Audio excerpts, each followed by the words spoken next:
La réalité du Saint-Esprit.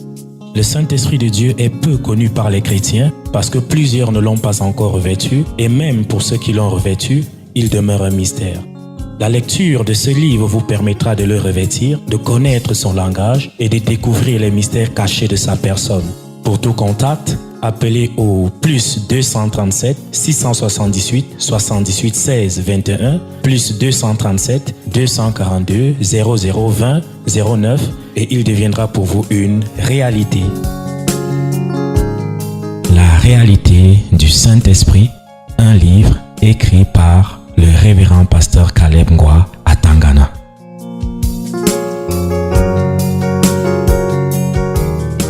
Ô Dieu, tu es mon Dieu, je te cherche. Étant où? Au désert. Ce n'est pas un voyage qu'il a préparé. Donc pour faire assez de provisions. Donc allez faire comme, oh mon Dieu, comme aujourd'hui là, il y a des gens qui partent en pèlerinage en Iran pour aller rouler avec les motos, les voitures bizarres dans le désert. Au désert, là, sur le sable. Oh mon Dieu. Ça dit, ils dépensent des sommes pour aller faire le pèlerinage dans le désert. C'est le luxe. Pour eux, c'est le luxe. Ce n'était pas dans ce cadre-là que David est allé au désert. David est allé au désert parce qu'il fuyait la mort. Parce qu'il était pourchassé. Il fuyait la mort. C'est pourquoi il s'est retrouvé là-bas. Vous regardez la télé, vous allez voir ces gens-là qui partent faire le pèlerinage en Iran là-bas, dans le désert. Avec les grosses motos, avec les grosses voitures, avec... ils font tout un équipement, ils partent dresser les tentes là-bas au désert, tout ça là. Qui a déjà vu ça? Ça, c'est le luxe. Ça, c'est le luxe. Ce n'est pas dans ce cadre-là que David est allé là-bas, au désert, non. C'était dans un autre cadre. Et il était pourchassé. Pourquoi? C'est parce que le roi avait constaté qu'il était l'ami de Dieu et que c'est lui qui devait lui succéder à la place de son fils que lui préparait pour la succession. Vous comprenez ça? Et il arrive au désert. Sa situation, son cœur, ses yeux, tout son être n'est pas concentré sur le présent, la dureté de la vie qu'il expérimentait là. Lui, il était à la recherche de Dieu. Ça a permis qu'il puisse s'approcher davantage de Dieu. Il dit, mon âme a soif de toi. C'est son âme qui avait soif de Dieu. Alors que c'est son corps qui devait avoir soif de l'eau. Parce que dans le désert, il n'y a pas d'eau. Mais là-bas, son âme a soif de Dieu.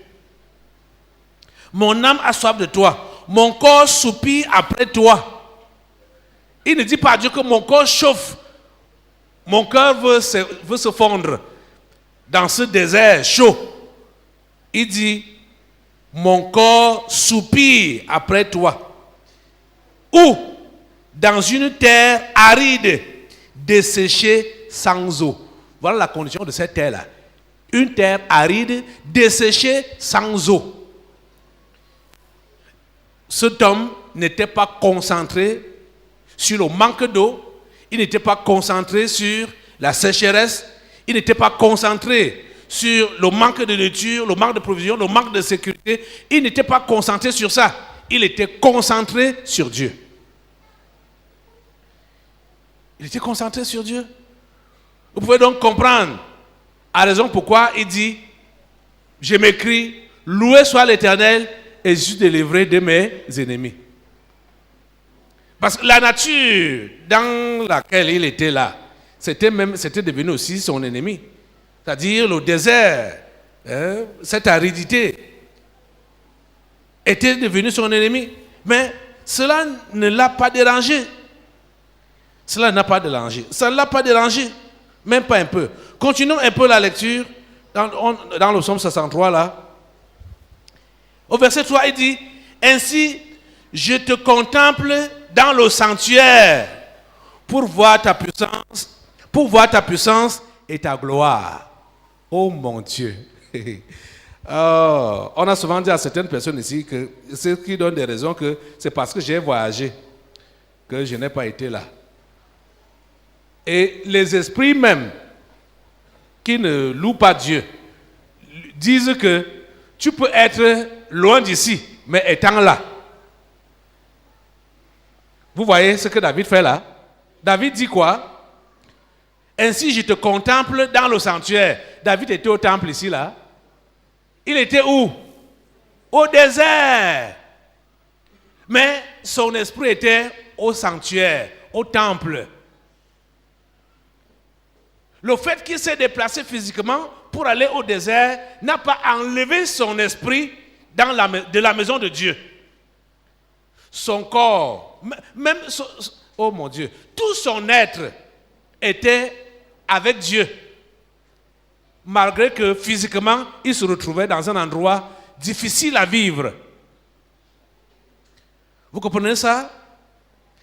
Ainsi, je te contemple dans le sanctuaire pour voir ta puissance et ta gloire.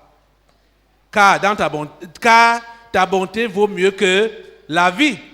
Mes lèvres célèbrent tes louanges. Dans quel contexte? Il reconnaît que la bonté de Dieu vaut mieux que la vie. Plusieurs parmi vous, vous abandonnez Dieu. Pourquoi? Parce que vous dites que vous voulez prendre votre vie en main. Vous cherchez la vie. Vous cherchez la vie. Et ce qu'on entend les gens dire par chercher la vie, c'est aller dans le monde. Hein? C'est aller dans le monde. Se comporter comme les mondains dans tous dans toutes les dépravations possibles, dans toutes les exactions possibles. C'est-à-dire vouloir réussir comme les mondains dans la tricherie, le mensonge, le faux, hein, dans tout ce qui est mauvais. Donc voilà, depuis que j'ai cru, tout m'a quitté.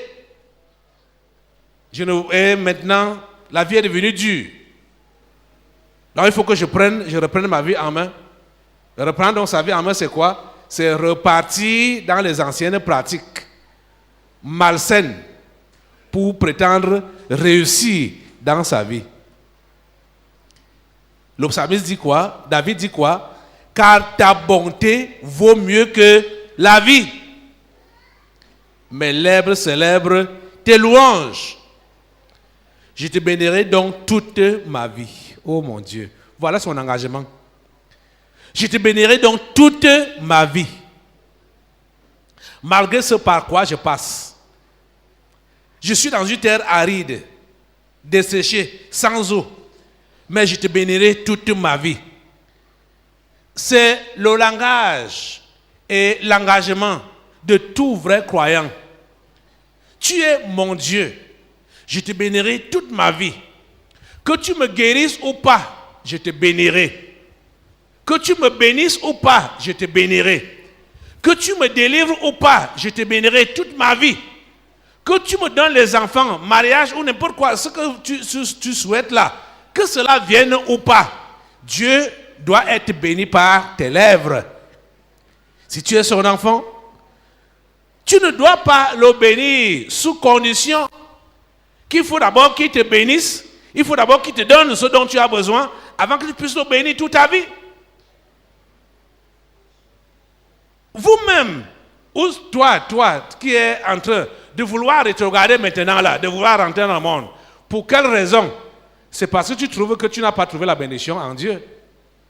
Tu veux prendre donc ta vie en main. C'est pourquoi tu veux te retirer de lui. Parce que tu estimes qu'il est lent à te donner ce à quoi tu t'attends, ce que tu veux de lui. Vous êtes en train de voir? Mais voilà un homme qui est en pleine difficulté. Et tenez-vous tranquille. David était en difficulté. Et il y avait tout un peuple qui le suivait. Hein. Toute une foule qui le suivait. Donc, vous pouvez imaginer que il n'avait pas seulement ses propres soucis. Il avait également les soucis de ceux-là qui étaient avec lui. Il avait 600 hommes qui le suivaient, chacun avec sa femme et ses enfants. Ça fait combien? Des milliers de personnes qui étaient à sa suite. Pour ceux qui connaissent un peu son histoire, il est arrivé un temps, comme il était déjà fatigué de la poursuite, d'être poursuivi par Saül, et comme le peuple d'Israël était toujours en guerre contre les Philistins, donc ils étaient toujours à couteau tiré. Et vous savez que quand on est un exilé, on peut s'exiler n'importe où. On accueille. Même parce que au niveau de l'exil, on ne connaît pas le tribalisme ou le racisme. Vous comprenez ça? David a trouvé bon d'aller s'exiler chez les ennemis d'Israël, chez les Philistins. Et il savait que, il a même fait ça par sagesse, je crois même par inspiration de Dieu, parce qu'il savait que, étant là-bas, Saül n'allait plus le pourchasser. Parce que si Saül entre, il n'aura pas affaire avec David, mais il aura affaire avec les Philistins. Donc ça veut dire qu'il vous provoquer la guerre. Il est allé donc chez les Philistins, il s'est installé là-bas. Le roi des Philistins l'a accueilli. Et lui, pendant un temps, il est même resté dans la capitale, dans la ville royale. Mais après, il a dit non, est-ce qu'il faut que je continue à rester avec toi ici? Montre-moi un endroit où je peux aller m'installer avec mes gens. Le roi lui a donné un endroit où il allait s'installer avec ses gens. Donc une ville, vous voyez, vous savez que chez nous ici, une ville commence à partir de 2000 personnes au Cameroun. C'est ça, non? Ils étaient plus de 2000. Parce que 600 hommes, chacun avec sa femme et les enfants, c'était des milliers de personnes. Vous voyez, non? Le roi lui a donné un endroit pour s'installer. Il s'est installé là. Et pendant ce temps, comme il y avait toujours guerre entre Israël et les Philistins, ils ont encore eu guerre. Bon, comme il était déjà chez les Philistins, il était normal qu'ils défendent l'intégrité territoriale des Philistins. Vous comprenez? Il a voulu s'enrôler. Il s'est même enrôlé avec ses gens pour aller combattre contre Israël, pour aller combattre contre donc Saül. C'est les princes des Philistins qui ont dit au roi que cet homme arrivé dans le champ de bataille, n'oublions pas que c'est un Hébreu. Donc, arrivé là-bas, il peut se tourner là, il commence à nous combattre. Il faut qu'il rentre, qu'il aille chez lui. David, le roi dit à David, voilà, mes gens ne veulent pas que tu ailles avec nous. Moi, je sais que tu es un homme bien, tout ça, bon. Mais comme ils ne veulent pas que tu ailles avec nous, rentre. David est donc rentré. Arrivé dans sa ville, il a trouvé la ville brûlée.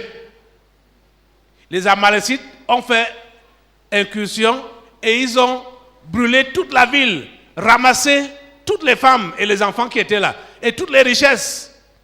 Ils ont tout pris. David a mis les mains sur la tête pour pleurer avec ses gens. Pendant qu'il pleure comme ça, là, c'est là que certains disent que non, cette histoire, c'est David. Tuons-le. C'est à cause de lui qu'on a perdu tout. Vous voyez donc que j'évoquais cette histoire pour vous faire comprendre que David n'avait pas seulement ses propres soucis sur sa tête, mais il avait également les soucis de tout le peuple qui le suivait. Ce jour-là, David a failli d'être lapidé par ses gens. Parce que tout le monde avait tout perdu. Mais comme David était l'ami de Dieu, il a demandé au sacrificateur qui était avec lui, dit, pardon, consultons Dieu. Je veux savoir ce que je dois faire. Est-ce que je dois aller à la poursuite de l'ennemi? Dieu lui a dit, va. Amen. Voilà comment il se comportait. Il ne faisait jamais rien à sa tête. Jamais. Avant de de prendre une décision ou de commettre une action, il fallait qu'il interroge d'abord Dieu. Et ces gens-là, ce n'est pas seulement la ville de David qu'ils avaient ravagée, mais c'est la seule qu'ils ont eu à brûler. Ils ont ravagé les autres villes, même chez les Israéliens. Ils ont tout ravagé. David est allé à leur poursuite et David a tout récupéré. Vous comprenez? Il a tout récupéré. Donc, c'est quelqu'un qui a connu des problèmes, mais il ne s'est jamais découragé.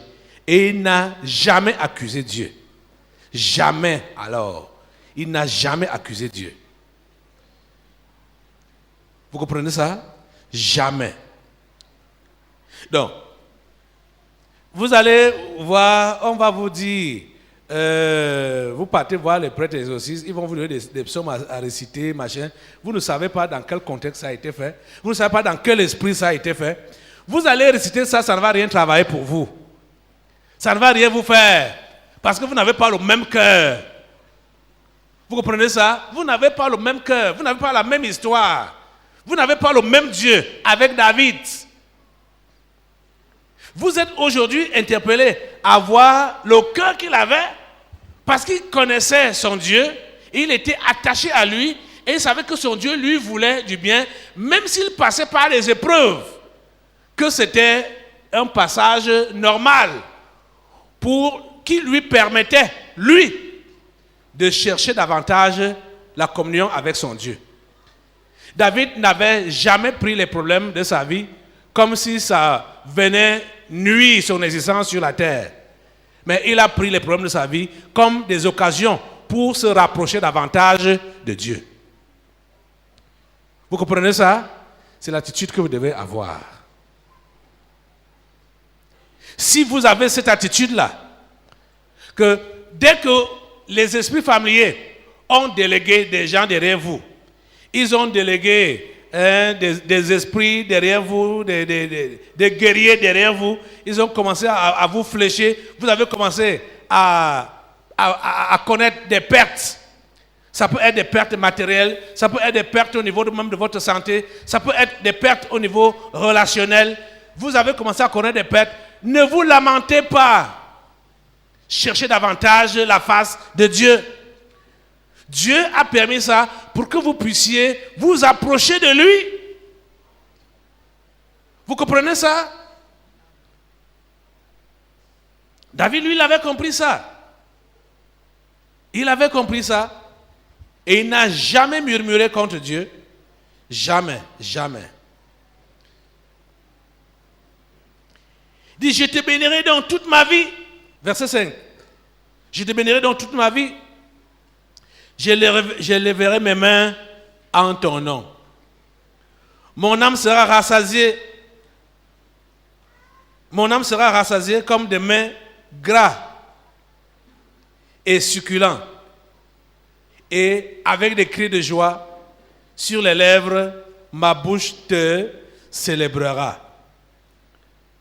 Lorsque je pense à toi sur ma couche, je médite sur toi pendant les veilles de la nuit. Étant où?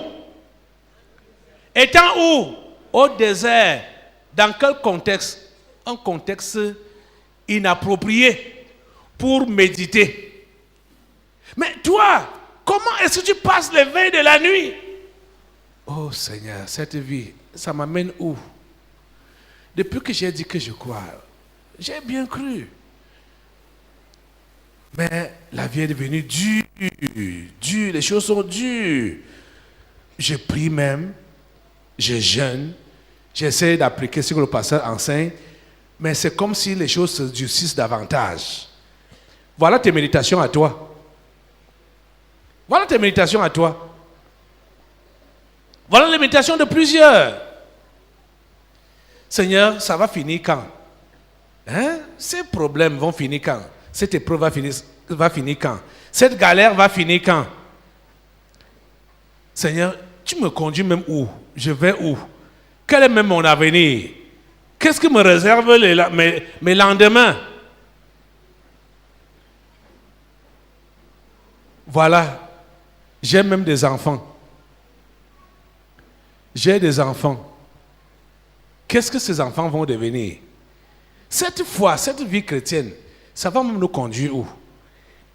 Et si cet homme même qui nous parle toujours là, n'est plus là, qu'est-ce qu'on va devenir? Vous riez, hein? Uh-huh. Donc c'est la question de plusieurs.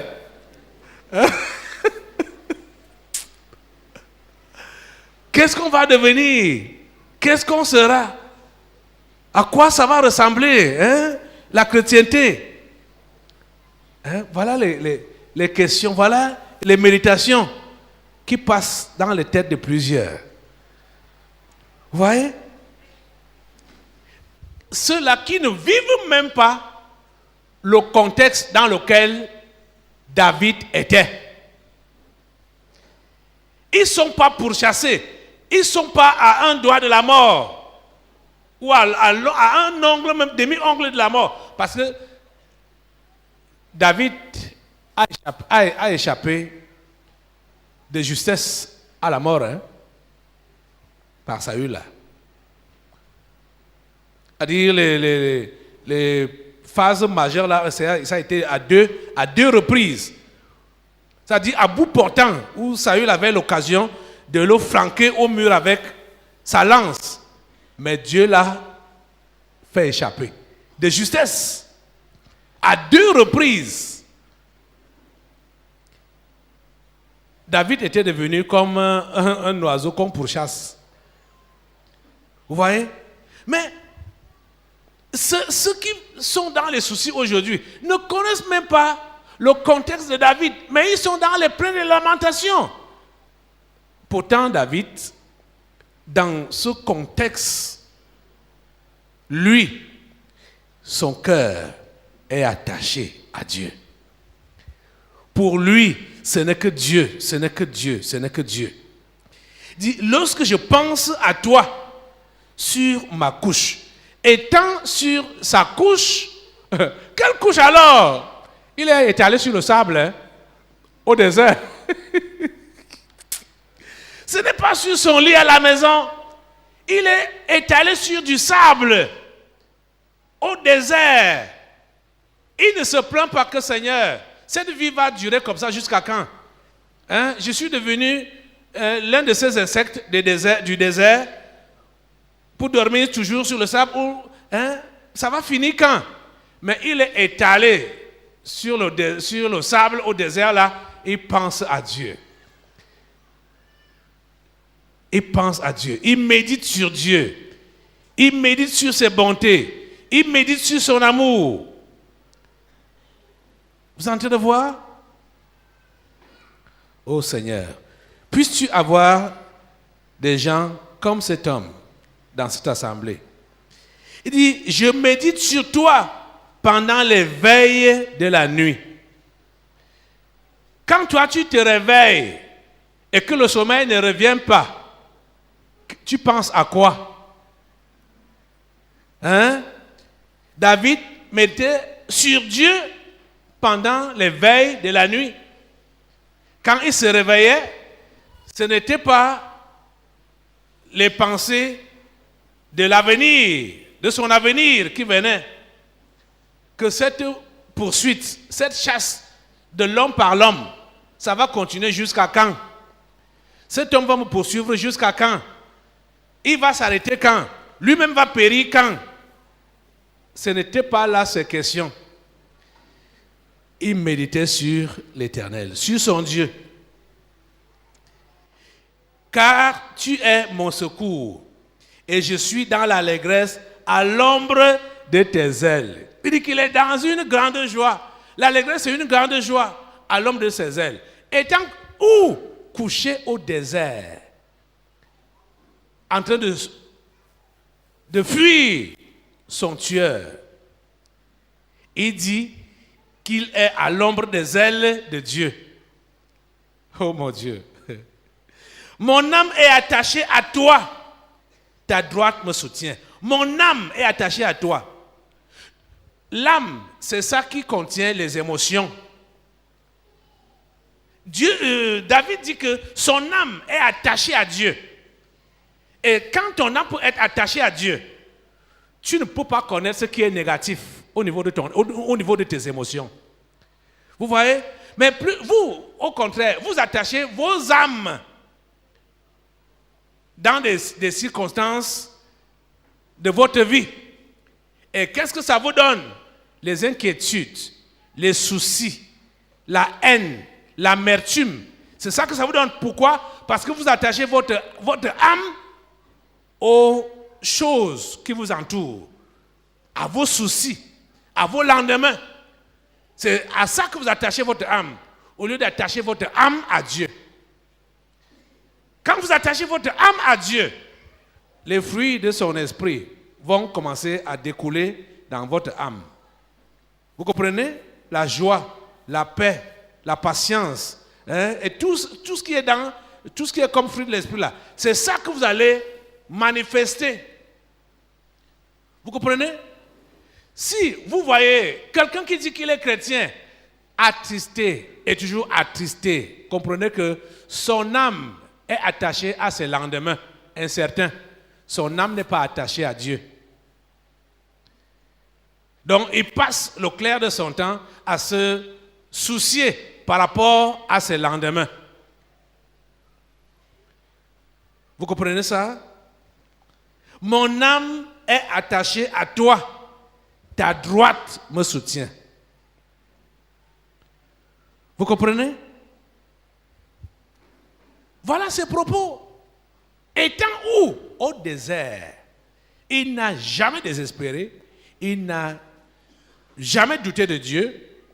Il n'a jamais accusé que Dieu, c'est à cause de toi que je vis toutes ces choses. Donc ça ne vaut pas la peine de continuer à être fidèle. Le combat là a déjà trop duré. Non, je préfère baisser les bras. Je préfère baisser les bras. Ce n'est pas ça que David a dit. Ce n'est pas ça qu'il a dit. Vous autres chrétiens, comprenez ceci. Quand Jésus nous parle dans l'évangile de Jean, il a parlé, allez au chapitre 16, quand il donnait ses derniers conseils aux disciples, à eux et à nous, chapitre 16, la dernière partie du verset 33, disons le verset 33, Jean chapitre 16, verset 33, Jésus dit, « Je vous ai dit ces choses afin que vous ayez la paix en moi. » Je vous ai dit ces choses afin que vous ayez la paix en moi. Vous aurez des tribulations dans le monde, mais prenez courage, j'ai vaincu le monde. Chrétiens du monde entier, vous devez le comprendre.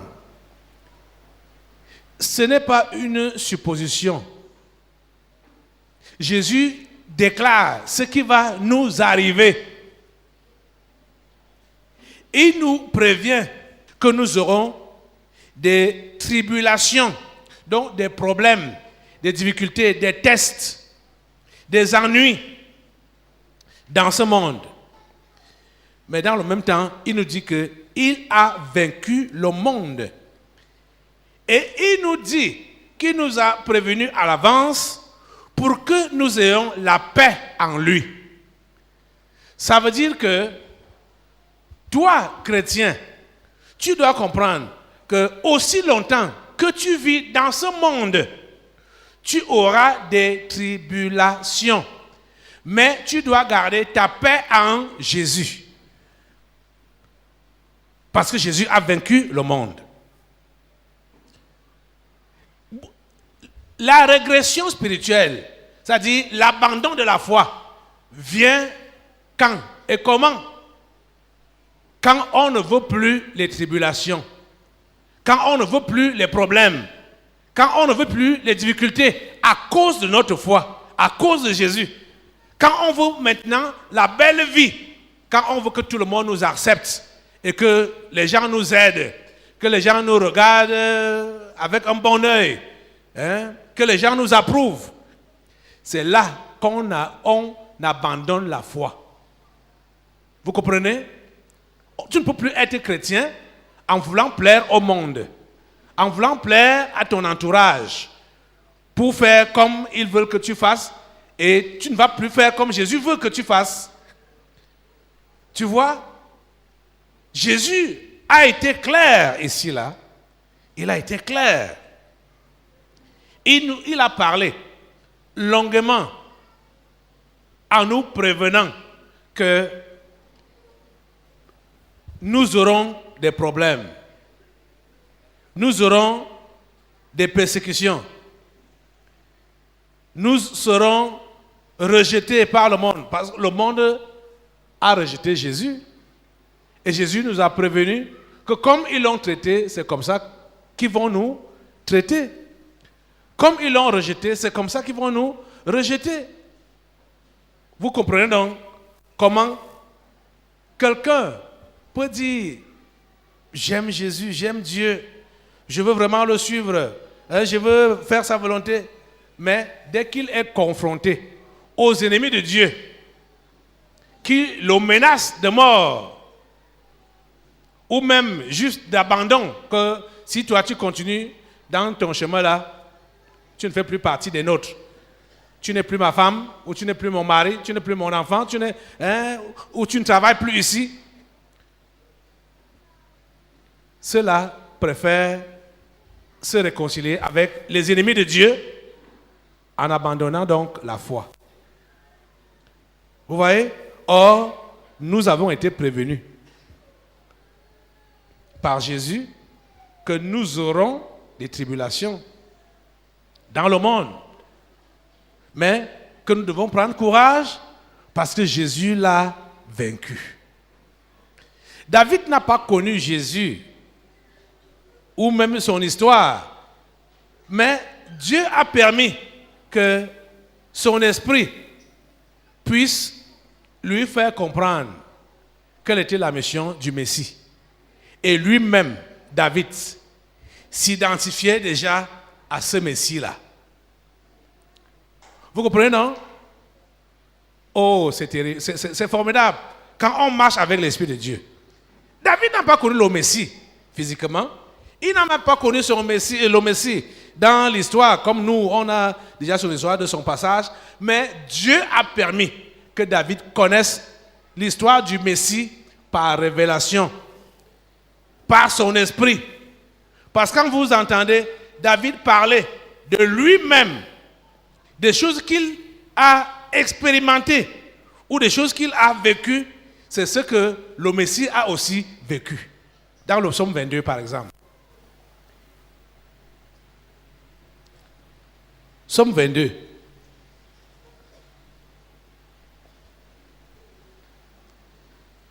L'introduction dit: Ô chef des chantres sur biche de l'aurore, psaume de David. Verset 2. Mon Dieu, pourquoi m'as-tu abandonné et t'éloignes-tu sans me secourir, sans écouter mes plaintes? Ça sont les paroles de qui? Ça sont les paroles de qui? Ce sont les paroles de Jésus sur la croix. Quand Jésus était sur la croix, ce sont les paroles qu'il a adressées.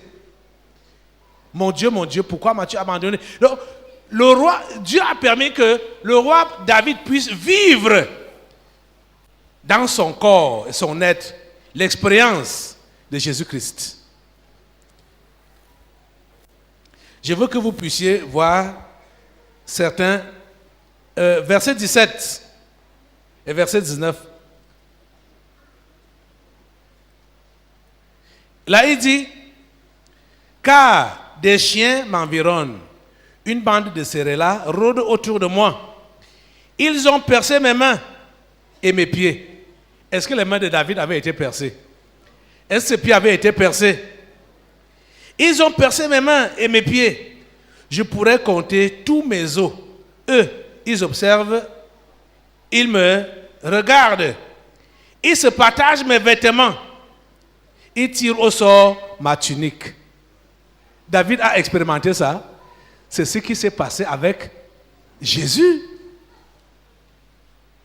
Mais l'Esprit de Dieu a permis à David de vivre ces choses et de comprendre qu'il n'a rien à discuter. Il doit se laisser faire par rapport à tout ce que les gens peuvent faire contre lui. Il se laisse comme une victime. Vous comprenez? Or, il était en train de prophétiser sur ce qui devait concerner Jésus. Vous comprenez? Et ce Jésus nous dit que il nous a prévenus pour que nous ayons la paix en lui et que nous aurons des tribulations dans le monde, mais nous devons prendre courage parce qu'il a vaincu le monde. Je vous assure que la chrétienté aujourd'hui est facile à appliquer à cause des multiples exemples qui nous ont précédés. Comme les David comme ça, et comme Jésus et ses conseils, ses enseignements. Il a tout dit. Mais aujourd'hui, plusieurs restent dans l'incrédulité. Plusieurs restent dans l'hésitation. C'est simplement à cause de la peur de souffrir. La peur de souffrir. Et la peur de souffrir, c'est quoi? C'est la protection du moi. C'est ça qui dérange la plupart des croyants. La peur de souffrir, la protection du moi. Cher ami, pour conclure aujourd'hui, il faut que tu comprennes qu'en tant que chrétien, il t'arrivera de passer dans des circonstances pénibles pendant ta marche chrétienne sur cette terre, mais cela ne doit en aucun cas te décourager.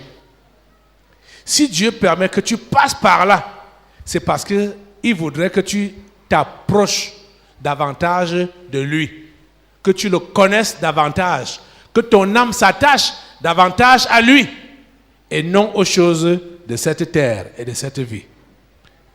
Tu as compris ça?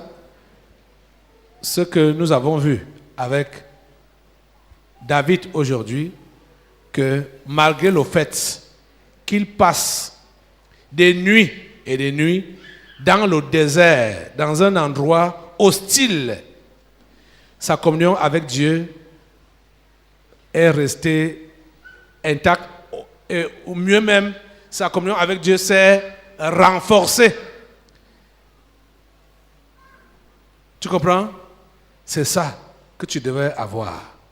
Et quand tes esprits familiers vont voir ton attachement vis-à-vis de Dieu comme ça là, ils seront découragés et n'auront plus l'occasion de continuer leur poursuite derrière toi. Ils vont te poursuivre, ils vont t'observer à distance, ça c'est clair. Mais tu devrais comprendre qu'aucune épreuve ne pourra plus te balancer. Les épreuves ne finiront pas, mais aucune ne pourra te renverser. Tu comprends, non? À cause de ton attachement au Seigneur. C'est là qu'on trouve véritablement sa délivrance et qu'on la conserve. On ne doit pas être le genre qui va toujours dépendre des prières du pasteur, l'imposition des mains du pasteur. Il faut qu'on arrive au niveau où, comme je vous disais hier, on va aussi tenir quelqu'un par la main et lui dire, regarde à ce Dieu-là. C'est en lui que tu dois placer ta confiance. Amen. Quand Jésus disait qu'il a vaincu le monde, c'était déjà à l'approche de sa crucifixion. Donc, les combats qu'on va mener sur cette terre, ces combats, c'est jusqu'au son de la trompette ou jusqu'à la venue du Seigneur.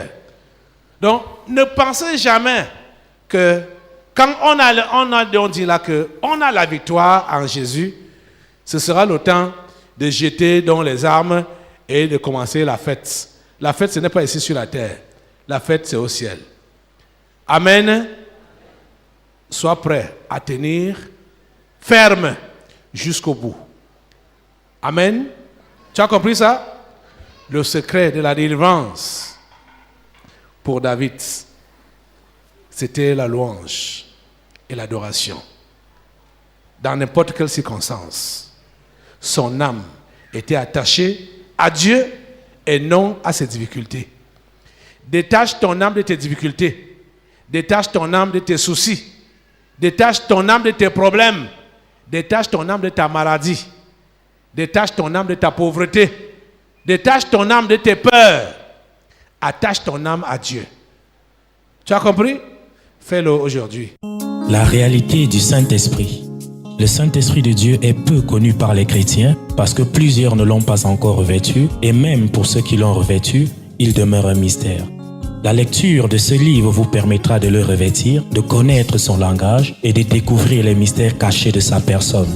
Pour tout contact, appelez au plus 237 678 78 16 21 plus 237 242 0020 09 et il deviendra pour vous une réalité. La réalité du Saint-Esprit, un livre écrit par le révérend pasteur Caleb Ngwa à Tangana.